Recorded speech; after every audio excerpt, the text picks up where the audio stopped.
சொல்லுவா.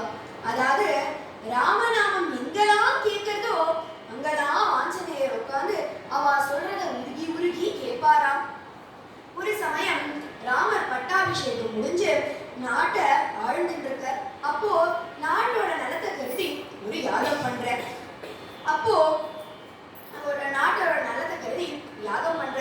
வசிஷ்டர், விஸ்வாமித்ரர், அத்ரின்னு எல்லாரையும் கூப்பிட்டு பண்ற. காட்டுல யாகத்துக்கு வேண்டிய ஏற்பாடு எல்லாம் நடக்கிறது. அப்போ ஷாகுந்தன் அப்படின்னு ஒரு ராஜா, அந்த ராஜா வேட்டையாடிட்டு வரும்போது இந்த யாகசாலையை பார்க்கறான். எல்லாரும் நமஸ்காரம் பண்ணணும் அப்படின்னு சொல்லிட்டு போறான்.